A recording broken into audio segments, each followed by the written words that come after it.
नमस्कार, बहुत स्वागत। मैं हूं आपके साथ ऋतु ज्ञानवानी। आप देख रहे हैं न्यूज़ 18 का डिजिटल प्लेटफॉर्म।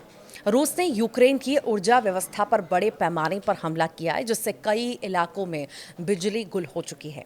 ओडिशा में ड्रोन हमले हुए। इसके अलावा अमेरिका अब रूस के खतरे को देखते हुए पोलैंड की मदद कर रहा है। रूस और यूक्रेन युद्ध को 986 दिन हो चुके हैं। 8 नवंबर की रात भी धमाकों भरी रही। रूस ने हाइपरसोनिक मिसाइलों और ड्रोन से यूक्रेन के कई शहरों पर ताबड़तोड़ हमले किए हैं, जिससे बिजली ढांचा चरमरा गया है। तो वहीं एक और देश पर रूस का खतरा लगातार मंडरा रहा है। इस देश का नाम पोलैंड है। अमेरिका ने पोलैंड पर आने वाले खतरों को देखते हुए नई चाल अब चल दी है। अमेरिका ने एक मिसाइल डील के जरिए उसकी रक्षा को मजबूत बनाने का फैसला किया है। इसके अलावा नाटो महासचिव मार्क रूट ने व्लादिमीर पुतिन को परमाणु हथियारों के इस्तेमाल के खिलाफ कड़ी चेतावनी भी दी है। रूस ने एक बातचीत में कहा है कि पुतिन को ये जान लेना चाहिए कि परमाणु युद्ध कभी नहीं जीता जा सकता और न ही लड़ा जाना चाहिए।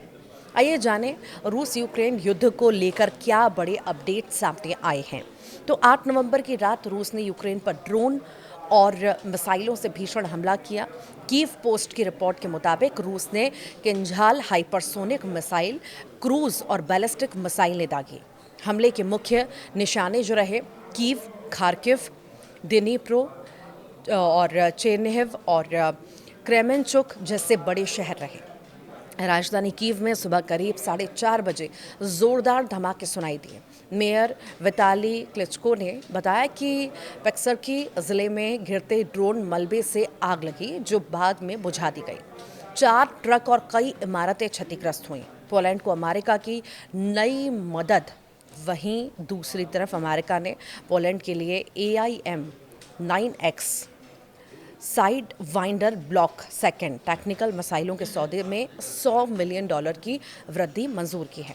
अब कुल पैकेज की कीमत जो है मिलियंस में हो गए हैं। ये मिसाइलें पोलैंड की F-35 लड़ाकू विमानों के लिए हैं, जिससे उसकी हवाई सुरक्षा क्षमता नाटो में और मजबूत होगी।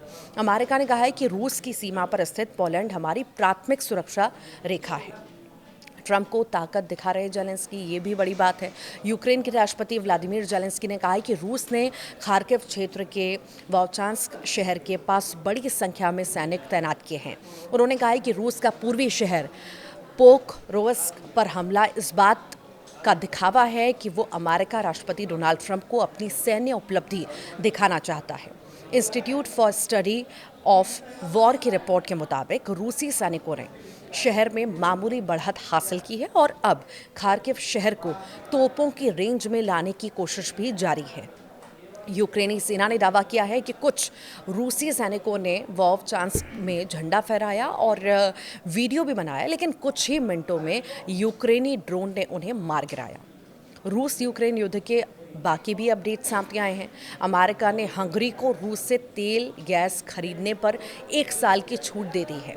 हंगरी ने इसके बाद 600 मिलियन के अमेरिकी गैस कॉन्ट्रैक्ट साइन किए हैं। यूरोपीय संघ ने रूस के नागरिकों के लिए मल्टी एंट्री वीज़ा खत्म कर दिया है और अब हर यात्रा के लिए नया वीज़ा लेना होगा। रूस की T-90 टैंक बनाने वाली कंपनी आर्थिक संकट के चलते 10% तक कर्मचारियों की छंटनी कर रही है। 1400 अफ्रीकी नागरिक अब रूस की सेना के साथ यूक्रेन युद्ध में लड़ रहे हैं। इनमें से कई को मीट असॉल्ट्स यानी कि आत्मघाती हमलों में भेजा जा रहा है। जेलेंस्की ने ड्रोन रक्षा यूनिट के लिए नए कमांडर पूरी चेरेवैशिको की नियुक्ति की है, जिनसे एक लेयर्ड एयर डिफेंस सिस्टम तैयार करने की उम्मीद है।